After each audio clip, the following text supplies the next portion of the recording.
बिस्मिल्लाहिर्रहमानिर्रहीम। अस्सलामुअलैकुम नाज़रीन, मैं हूं डॉक्टर अली और आप देख रहे हैं मेरा फेसबुक और यूट्यूब चैनल। नाज़रीन, बड़ी अहम तरीन खबर, यूं लग रहा है कि मशरक़ वुस्ता के अंदर जंग के बादल अभी तक मौजूद नहीं बल्कि खतरनाक तरीके से वापस आ रहे हैं। नाज़रीन, अमरीका के जंगी तैयारों की इंडियन ओशन पर अहम तरीन एयरबेस के ऊपर लैंडिंग के हवाले से कुछ ताज़ा तरीन खबरें आ रही हैं। क्या पकड़ा इस वक्त, जबकि कतर एयरबेस जो है वहां पर भी अमेरिका की जो जंगी तैयारों की गैर मामूली मूवमेंट जो है वो नोट की गई है, जिसके बाद ईरान ने वार्निंग जारी की है, जबकि रूस और चाइना ने ईरान पर हमले को रेड लाइन करार दे दिया है। इसकी तमाम तर डिटेल्स और कुछ ताज़ा तरीन हथियारों की खेप जो है वो ईरान को पहुंचाई गई है चाइना और रशिया की जानिब से, ये भी आपके साथ हम शेयर करेंगे। वीडियो की तफसील में जाने से पहले अगर आपने हमारे इस चैनल को सब्सक्राइब नहीं किया हुआ तो आपसे गुजारिश है काइंडली इसको सब्सक्राइब कर लें और बेल आइकन को ज़रूर दबा दें ताकि हमारी आने वाली वीडियो सबसे पहले आप तक पहुंच सकें। नाज़रीन, हम आपके शुक्रगुजार हैं जो आप हमारे वीलॉग्स को देखने के लिए वक्त निकालते हैं और कमेंट सेक्शन में अपनी मोहब्बतों का इजहार भी करते हैं। नाज़रीन, इस वक्त सूरत हाल ये है कि अमेरिका की जानिब से बज़ाहिर मैंने आपको बताया था कि इस वक्त जंग के हवाले से अपना फैसला जो है वो तब्दील किया गया है, लेकिन इसका दोनों सूरतों में नुकसान अमेरिका को होगा, ईरान पर हमला करने की सूरत में भी और ईरान पर हमला ना करने की सूरत में भी। अब सूरत हाल ये है कि जो अमेरिका की जानिब से धमकियां दी जाती हैं जंग के हवाले से, अब पूरी दुनिया के अंदर एक माहौल बन चुका है कि ईरान की जानिब से जो जंगी तैयारियां कर रखी गई हैं, क्योंकि ईरान के जो वज़ीर ख़ारजा उन्होंने वाज़ेह तौर पे कहा, उन्होंने कहा कि जो हमारे दोस्त ममालिक हैं जिसमें सऊदी अरब है, अरब अमारात है, उसके बाद कतर है, इसी तरह से ओमान है, कुवैत है, उन्होंने कहा ये तमाम हमारे इस्लामी ब्रादर ममालिक और इनके साथ हमारे अच्छे ताल्लुकात हैं और ताल्लुकात हमारे अच्छे रहेंगे, लेकिन अमरीकी हमले की सूरत में वहां पर मौजूद जो एयर बेसेस हैं अमरीका की, उनको हम निशाना बनाएंगे। ये हमने उनको बता दिया कि आपसे हमें कोई गिला नहीं, ना आपके ऊपर हम हमला करने जा रहे हैं, हम हमला करेंगे तो अमेरिका के ऊपर, और इसमें कोई किसी किस्म का अभाम नहीं होना चाहिए। नाज़रीन, हालिया दिनों में बड़े स्टेट ऑफ द आर्ट किस्म के हथियार जो इस वक्त अमेरिका के मुकाबले में रशिया और चाइना ने इनको दिए हैं, वो हम आपको बताएंगे। लेकिन अभी जो गैर मामूली मूवमेंट हुई है वो ये है कि अमेरिका की फ़ौज को, अमेरिका के जो ट्रूप्स हैं या फिर उनके कुछ मिलिट्री एसेट्स हैं, उनको मूव किया गया था कुछ दिन पहले, जो 2 दिन पहले ऑर्डर दिए गए थे फौरी तौर पे कतर एयरबेस को खाली करें। अब नाज़रीन दोबारा से वहाँ पे वो तमाम तर इक्विपमेंट जो है दोबारा से वापस आना शुरू हो गया है। मतलब आप ये समझ सकते हैं कि जंग जो है वो तो तय है, लेकिन थोड़ा सा आगे पीछे मामला हो सकता है। दूसरी जानिब नाज़रीन, आज जो है अमेरिका के 3 कार्गो प्लेन C-17, नाज़रीन ये C-17 जो है इनकी मूवमेंट बड़ा अहम किरदार अदा करती है।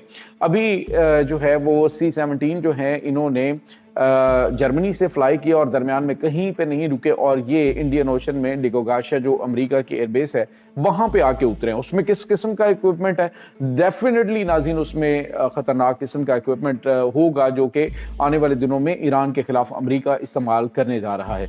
नाज़रीन, इस वक्त अमेरिका साइकोलॉजिकल वारफेयर के हवाले से खेल रहा है और देख रहा है कि ईरान की तैयारियां क्या है। एक तो ये बात तय है कि चाइना और रशिया के लिए ईरान इस वक्त रेड लाइन है। उसकी रीज़न क्या है नाज़रीन? उसकी रीज़न ये है कि ईरान जो चाइना है उसकी तकरीबन 80% जो तेल है वो या फिर 80% उसकी जो तिजारत है वो ईरान के ऊपर डिपेंड करती है, क्योंकि ईरान के मगरिब में जो इसके रूट के ज़रिए वो CPEC मंसूबे को आगे बढ़ाएगा वो, और दूसरा नाज़रीन तेल जो है उसके हवाले से वेनेजुएला के बाद अब इसके पास आके यही इसकी लाइफ लाइन बच जाती है चाइना की। तो चाइना के लिए ये ऐसी रेड लाइन है कि इसको बिल्कुल भी चाइना टॉलरेट नहीं कर सकता है। इसीलिए उन्होंने अपना HQ-9 जो जदीद तरीन एयर डिफेंस सिस्टम है वो अमेरिका के मुकाबले में, इसराइल के मुकाबले में उसको चाइना में लगा दिया है। कुछ गैर मामूली कार्गो तैयारों की मूवमेंट जो है वो नाज़रीन रशिया से नोट की गई है, जो रशिया से बार बार तेहरान में आके उतर रहे हैं और बताया जा रहा है कि S-400 एयर डिफेंस सिस्टम जो है उसकी भी डिप्लॉयमेंट हो चुकी है। अब नाज़रीन रूसी प्रेसिडेंट जो हैं उनकी अभी थोड़ी देर पहले की बात है ये कि प्रेसिडेंट पुतिन और उसके बाद नेतन्याहू की आपस में टेलीफोनिक गुफ्तगू हो रही है और इनकी जो इंटेलिजेंस चीफ है उसने भी अमेरिका की परवाज़ भरी है, अमेरिका पहुंचे और डेफिनेटली इस हवाले से बातचीत ठीक होनी है, क्योंकि रजीम चेंज ऑपरेशन ईरान के अंदर नाकाम हो चुका है और अब आ जाके नाज़रीन जो चाइना है वो अपना जो 80% तजारत जिन रास्तों से होती है, पाकिस्तान, अफगानिस्तान, ईरान, और इन रास्तों को ना तो इग्नोर कर सकता है और ना ही अमेरिका को इसमें खुली छूट दे सकता है। अब डिको गार्सिया का जो नाज़रीन एयरबेस है, उसके ऊपर इन C-17 3 जो बड़े कार्गो तैयारे हैं उनका आके उतरना, ये इस तरफ इशारा कर रहा है कि अमेरिका जो है वो हमले की प्लानिंग कर रहा है। और जिस तरह से मैंने आपको बताया कि पहले अमेरिका का तैयारा बरदार जंगी बहरी बेड़ा चूंकि यहाँ पे मौजूद नहीं था, तो इसकी मौजूदगी में, इसकी गैर मौजूदगी में अमेरिका की जानिब से हमला करना ये बहुत ही अजीबो गरीब लग रहा था कि अगर ये हमला किया जाता तो इसमें गैर मामूली नुकसान जो है वो अमेरिका को उठाना पड़ता था, क्योंकि उसकी एयर सपोर्ट जो है वो कतर एयरबेस, और कतर एयरबेस जो है वो इस वक्त ईरानी मिसाइलों के निशाने पर है। इसके बाद नाज़रीन आपको ये बताते चले कि रशिया और चाइना की जानिब से वार्निंग दी गई है और उन्होंने कहा है कि अगर ईरान के ऊपर हमला हुआ तो इसके संगीन नताइज अमेरिका को भुगतने पड़ सकते हैं। इस वक्त नाज़रीन सूरत हाल जो है वो ये है कि जितने भी इस्लामी ममालिक हैं वो अब जो सऊदी अरब की जानिब से बड़ा फैसला किया गया था पाकिस्तान के साथ शामिल होने का इस दिफाई प्रोजेक्ट में, उसमें अब शामिल होने की कोशिश करेंगे और उनकी प्लानिंग भी है। जो तमाम ममालिक हैं, इस्लामी ममालिक खित्ते के अंदर, अब उनको अंदाज़ा होना शुरू हो गया है कि ये जो तैयारियां ईरान के खिलाफ हो रही हैं, ईरान के बाद पाकिस्तान की बारी आ सकती है अगर ये मुत्तहिद ना हुए। और अब जो है वो नाज़रीन ब्रिक्स ममालिक जो हैं उनको भी डू और डाई वाली पोजीशन बन चुकी है। ब्रिक करेंसी जो है वो फौरी तौर पर लॉन्च हो जानी है, ये बात एक जहन में रखिएगा।